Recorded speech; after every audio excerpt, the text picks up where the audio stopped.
Hello, ladies and gentlemen, girls and boys. You are now entering Season 2 of the Swan Hockey Podcast. Swan Hockey is flying around the junior hockey world one episode at a time.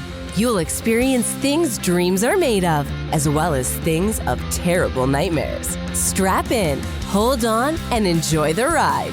And now, Swan Hockey. What's going on, everyone? Welcome back to another episode. I am Eric Swanek, and today we're joined by my friend Justin Friedman, the Director of Scouting for the Madison Capitals in the United States Hockey League and the Director of Scouting for the Philadelphia Rebels in the North American Hockey League. Justin, what's going on, man? Heading up to do our job, I guess. It's the easiest way to say it. Love it. Which job today? Or do you kill both? Can you kill both birds with one stone this trip? Yeah, everyone probably knows this is a big weekend for those New England prep tournaments. So it's kind of where a lot of people will be over the next 3 to 4 days, ultimately. Yeah. So how's everything going right now? Obviously, a lot going on right now. Where do you want to start? You want to start with the USHL or do you want to start with the NA? Start with the NA if you want. Okay. What's going on in Philly? What's the latest? I think we're now at least both leagues are kind of going on break, so I think it's probably a good time for guys that have. I think we've played something like 30 games, so it's probably a good time for guys to go home and kind of reset a little bit, and hopefully coming out of the break will end up so we bring some more consistency out of the break. It seems like one day of the weekend we play really well, and then it seems like the other day we don't necessarily have our best. Yeah, so you guys are sitting in 8th right now in the East Division. That middle pack of the East Division is pretty tight. Like, so separating you guys in 8th and then Northeast in 5. I mean, it's only 3-point separation. Like, you guys have played some more games, but it's pretty tight. And you got the Titans in 4, they're at 37, Rochester in 3, 38, Maine sitting in 2nd with 39. So it's a pretty tight race. I mean, Maryland's kind of running away. They're at 55 points. Like, they're kind of running away, but the division's pretty tight. Yeah, I would say Maryland's probably pretty safe where they're at. Yeah. Right now from what we've seen. Yeah, they always have a good team. They're by far the best team in the East. I don't really know if anyone's really that close to it, at least as of now. Yeah, I mean they're coached really well. I remember watching them play the Titans in playoffs. What was it? I don't know, maybe 2 years ago now it was. And it was just it was really cool to watch.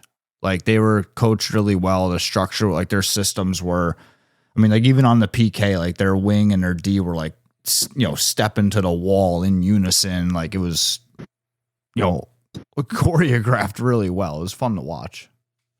Yeah, listen, the division's not easy. I mean, when I look at kind of that league and we look at kind of the style of play in each division, I think the division out here, you have to, you gotta be able to play hockey. I think it's the most pure hockey you see in all of the league relative to, a division like the South, where you better be ready to play hard, you better be ready to play physical, and you better be tough. Because if you're not, that South division is not for you.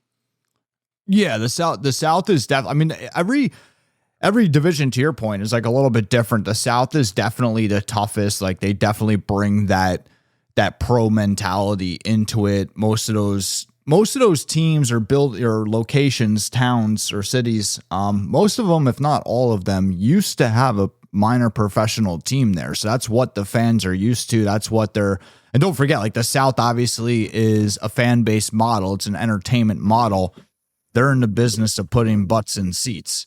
And, it's, that's another thing that's interesting about the league is that, you kind of have two completely different models operating in the same league, which, I guess sometimes can cause, I don't want to say tension, but, like, obviously, you're trying to accomplish two different things, some of these teams, which is, I guess has its challenges that have to be navigated, can certainly be navigated, but, presents different challenges in terms of what's important to the organizations, right? Like in the South, there's, butts and seats. That's how they make money, right? I would also say probably depending on the division and the team, roster construction greatly changes from team to team and division to division. I know if you look at like Lone Star's roster, every year they have got a lot of, a fair amount of 18-year-olds, but primarily 19 and 20-year-olds, and because they want to win. Right.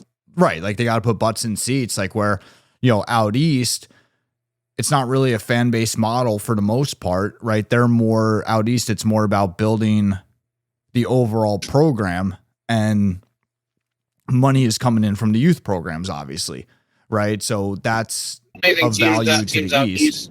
What is that? Teams out East are a lot more willing to take some chances on some younger kids as well. And, kids who, with the new structure, your 20-year-old playing in the NA is probably not going to be a Division I player at this point.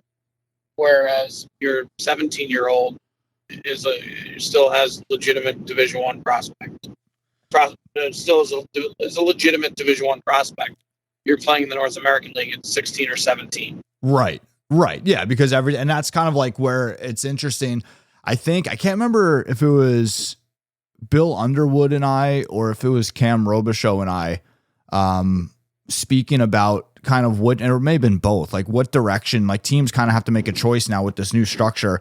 Okay, what do we want? Like if we want to still get those high end Division I commitments or those Division I commitments, yeah, we're going to have to go younger and get these guys at a younger age, and those high-end kids that could play in this league at a younger age. And then ultimately we're going to lose them. Or, hey, do we want to not worry about that and just keep going on, business as usual, go with the old veteran team. And if, it's more Division III and ACHA, then so be it. So it's interesting too to see how everyone's kind of making their choices. I would say if you're playing the North American League, though, you're pretty good shot. You're going to play NCAA college hockey somewhere. Yeah, probably, or at least have the opportunity to, right? Like I think we're getting at a point where some players are choosing to go the ACHA route over some of the Division III, because I think there's some great opportunities in the ACHA. So like I could see, I think the ACHA is becoming more and more appealing to people, but yeah, I think, to your point, yeah, I think people that, if you play in North America, if you're a legitimate North American Hockey League player, you should have, I'd like to think you have the opportunity to play some form of NCAA hockey somewhere. Yeah. Somewhere. Somebody will give you a chance. And who knows what's going to happen. I've read some rumors that flying about CHL kids potentially being eligible to play Division III at some point in the near future. Yeah. So I thought that happened already. Or maybe it started happening, but I maybe got put on the back burner or something. But I thought those wheels got set in motion, months ago. It's definitely out there. I don't think it can be done yet. But if and when that happens, it's gonna. I don't know what that'll do, and I don't know what that does to leagues that are Tier 3 that primarily start to advance guys on. At least now that Tier 3 leagues that are primarily D3 leagues. Pretty much all D3. I don't know what that does if CHL kids all of a sudden can come down and play D3 hockey. Well, I think that ship has sailed. Or is in the process of sailing and almost out of sight.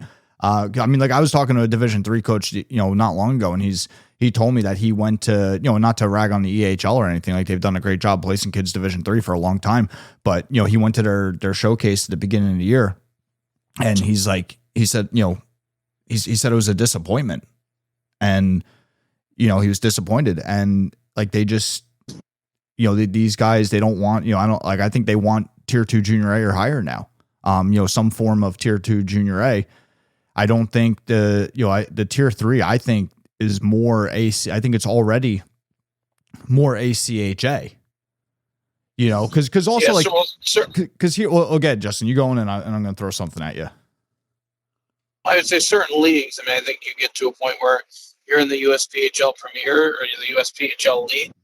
You're not playing NCAA hockey at this point. It's more along the lines of those guys are now populating those ACHA rosters. Yeah, it'll probably be few and far between because you almost can't scout them anymore because the league is so spread out that, like, you know, some of the tier 3 worked in the past because you had these pockets of high end tier 3 players. Like, you know, like the EHL was look, the EHL was always the most consistent tier 3 league over the last however many years, right? Like top to bottom, they were the most consistent. Like if you went to the EHL, you kind of knew what to expect.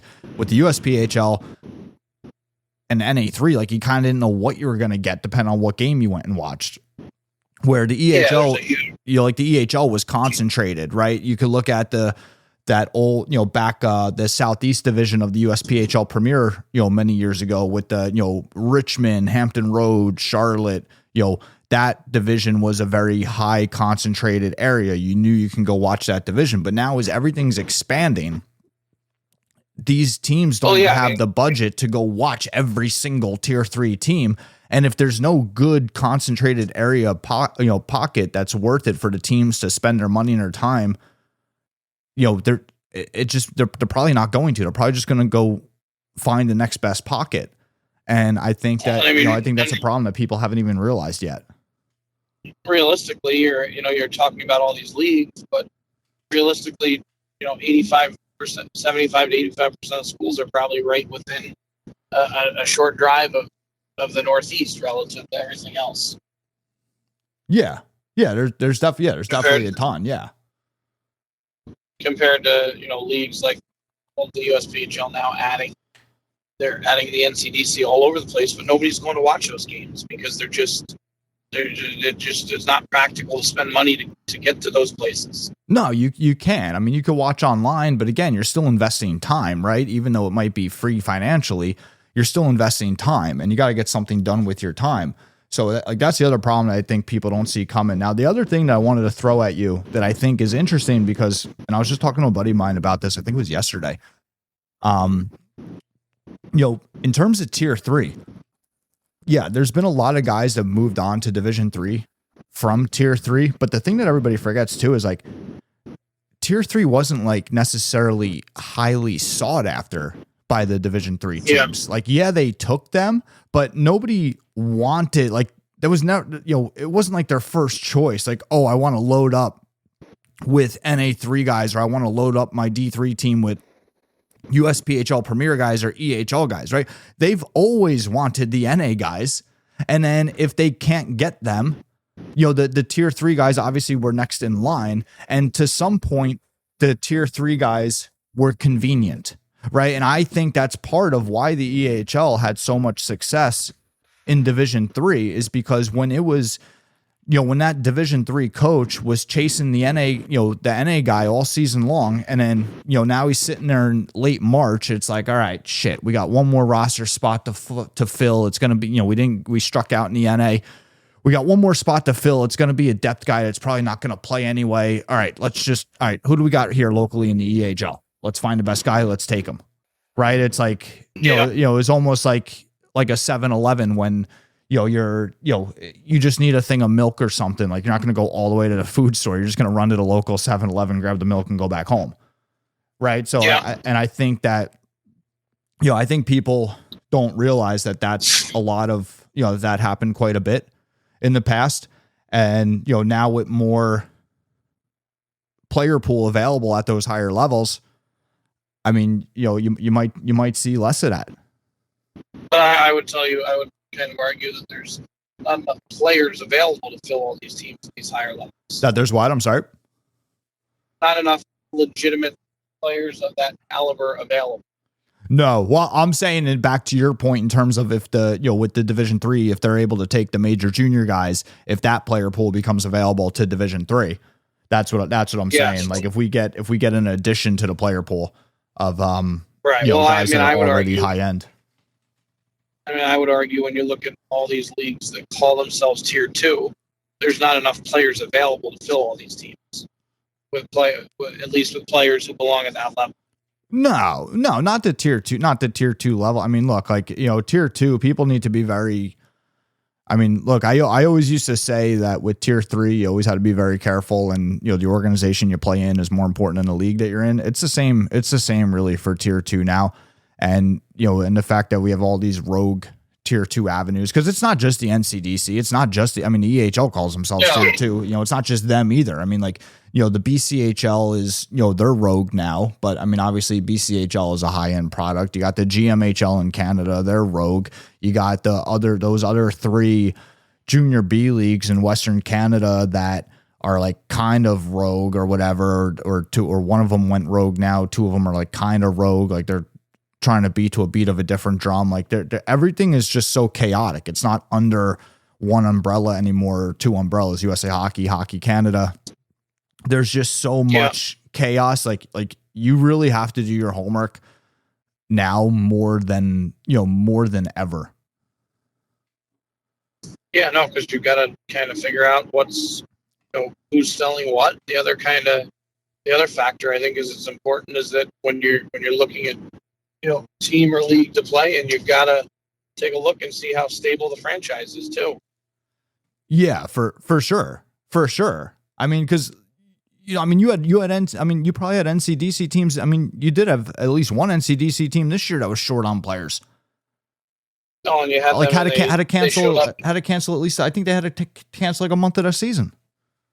Well, they showed up for the first showcase of the year, and the game was a forfeit. Like, it's embarrassing for a league, and it's a black eye on a league. Yeah, do you really, as a player, you can avoid it. Do you really want to be a part of a league like that? I'm not sure. Yeah, it's just crazy. I mean, it's just, we're at a really crazy time, and that's why, the North American League obviously has done a great job of staying true to everything. Throughout this, like North American League is legit. Yeah, it's good hockey. It's clearly the best at tier 2, at least. Let's just say that. I don't particularly think there's a league that's close to it from a tier 2 standpoint. And that's why you get good hockey every weekend you go. Yeah, not in the U.S. In Canada, I mean, I put the BCHL with the NA. For me, the NA and the BCHL are at the top of the tier 2 totem pole. Then BCHL was in a lull there for a bit. I think they're kind of coming back now. But the North American League might be deeper than the BCHL. Like your lines 3 and 4, and then NA might be better than BCHL. I mean, I can't, like 3 years ago, I would have, for me 3 years ago, and I think a lot of people would have agreed with me. For me, 3 years ago, I would have put the BCHL half a click ahead of the NA. I don't know that I would anymore. Yeah. And to be frank, talking about what you just mentioned, kind of pulling that off, say, the CHL and the USHL, I would say probably the depth guys further down in the USHL are probably better than the depth guys that are further down in the CHL. That I don't think. And I think that if you look at the depth guys, 100%. Maybe the high end guys, not necessarily. Well, the high end guys definitely know, right? Like the USHL has never had the Crosbys, the McDavids. But I would say the guys that play specific roles in the USHL are probably better than those older guys that are languishing on 3rd and 4th lines in the CHL that are kind of just playing out the string. Yeah, I don't think so anymore. I think a couple years ago, I think you could have found that, like, because I think there were some guys in the CHL a few years ago that got their opportunity to be 3rd line or 4th line because a higher end guy said, no, I want to go the NCAA route. But now that everything's, all in all, like I said, I think you'll see that the bottom end of those CHL rosters are not really that good when push comes to shove. I'm not even sure those are guys that we would want playing in the USHL either. Well, we'll see. I mean, especially I guess when they're not Americans. I guess we'll see. I mean, and that's kind of it's kind of in line with what I always say. Like I always tell people, you got to be a top guy somewhere, right? Like you don't get anything for playing bad anywhere, right? I don't care what league you're in. If you go to the CHL and you stink, you're not going to get anything for that. You go to the USHL and you stink, you're not going to get anything for that. Like in fact, you get cut. You don't get a Division I scholarship. Yeah, right. You're not going to last wherever you end up. Yeah. Because the team will see what you are and they'll move on. Yeah. Yeah. And I guess this is a great time. Oh, sorry. Go ahead, Justin. No, because the one the one thing kind of I think that everybody doesn't realize until they're in it at the tier 2 or tier 1 level is it's totally different from what you've played in the past, in the sense that before you're whether you're playing AAA hockey or tier 3, like you have some leverage because you're paying. Once you hit tier 2 and tier 1, like you don't have any leverage because you're not paying to play. It's the fact, like the fact that tier 2, like tuition free leagues, the fact that the players are, and tier 1, the fact that the players are not paying customers anymore is something that people need to realize, and they forget that quickly. That they're not paying customers. It's a funny place. Like, you're not quite an employee, but you're not a paying customer. I mean, you could argue that maybe you're more of an employee in the CHL because you're getting a stipend and you're getting the school package or whatnot.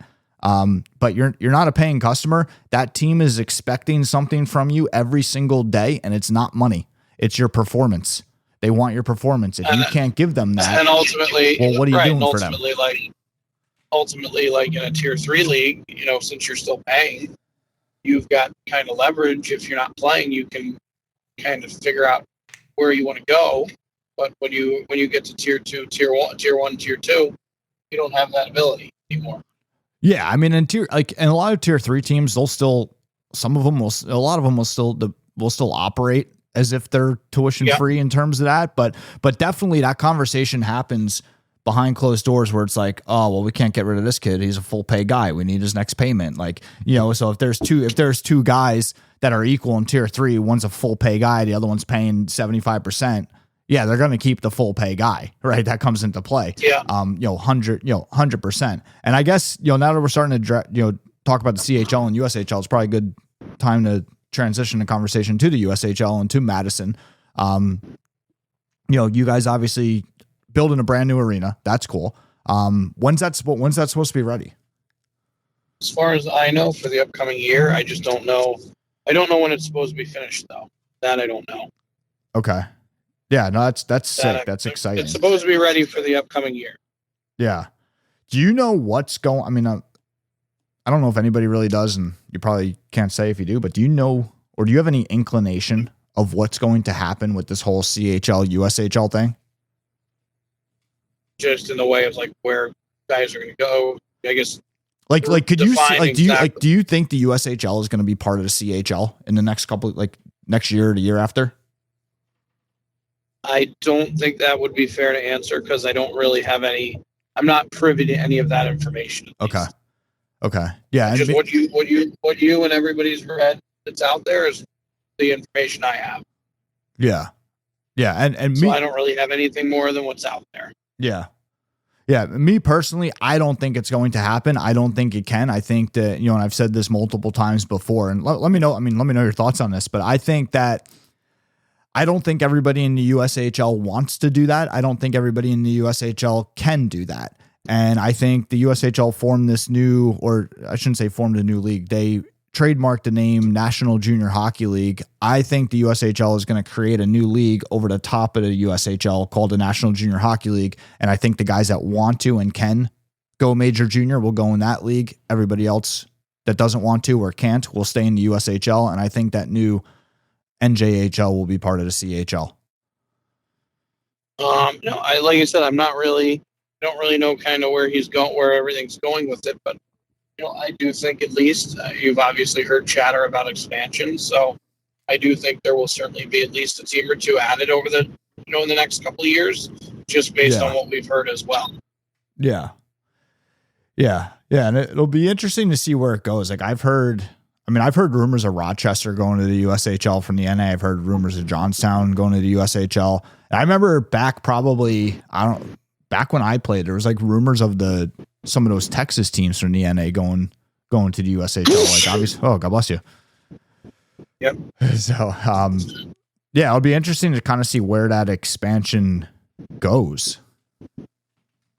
Yeah, I mean, I think you have an idea of a couple.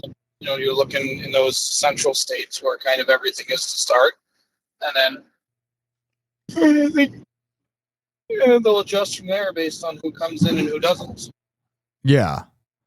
It's kind of the way I see all that kind of shaking out. Yeah. Yep. Yeah. No, it's a very interesting time that we're in. And then in your, do you see the USHL? Do you notice any trend, like with it getting younger or getting older with these new changes? Like obviously we talked about the decision that the NA guys have to make. Well, I think ultimately the biggest thing that you'll see with the league is, more and more kids will get drafted in multiple leagues, and more kids will have multiple opportunities. And at that point, then it's on the onus of the organization to make sure that they make the right pitch so that the player ends up playing for you. Yeah. Yep. Yeah. I was talking with somebody from one of the staff from Lincoln the other day, and they were saying like that, OHL moving their draft back, that, the USHL, I don't know if it's a possibility or if they're considering moving their draft back, or if he was just saying maybe they should move their draft back. I would doubt it. I think every year historically it's been that certain time frame in May. So I would not anticipate a change at this point in time. Obviously, last year with the OHL draft being earlier, it gave kids an opportunity after they got drafted to the OHL to go to camp and kind of get a feel for what's going on. So in a way, I kind of think it helps us to be first now. You think it helps you guys to be first? I do. Yeah, that's interesting because another what was I going to say? Oh yeah. So the person I spoke with, he thinks it helps the USHL to go second. So it's interesting. I'm not saying either one's right or wrong. It's just interesting to hear the two different points of view. I don't mind us being first league to draft. I don't mind that at all. Yeah. Yeah. I could see it from both sides. I mean, because I guess it depends on also, it also depends on, I guess, your strategy or who you like, or like your feeling, right? Because like if obviously players, the interesting thing about the OHL side of things is the OHL draft is now going live, which I don't know that would ever be. I don't know if that would be feasible for our league. I think everybody would have to kind of, I don't know if there's a you couldn't do it live anyway because you're in the middle of the playoffs. Right, for the USHL. Yeah, so I don't really think a live draft would work in our league because, again, you're smack in the middle of the league playoffs. Yeah. Yeah. Yeah, and maybe that's and again, yeah, because the OHL apparently is back to I didn't see an announcement, so like I said, I'm just going by what he said. I don't know if it's been announced yet or not, but if the OHL draft does go in June, and I could have just missed the announcement. It's already been announced that they're drafting. Okay. Their draft is moving to June, and they're doing a live draft. Okay. Yeah, and honestly, like I think it would make sense for the USHL to move back. Again, I see it from both sides, because I think part of it is like then the USHL knows who the OHL drafted. So like if there's a guy that, I mean, like, look, like I still think the consensus is like out of the two leagues, I think players want to go, I think players want to be, I think they prefer the OHL.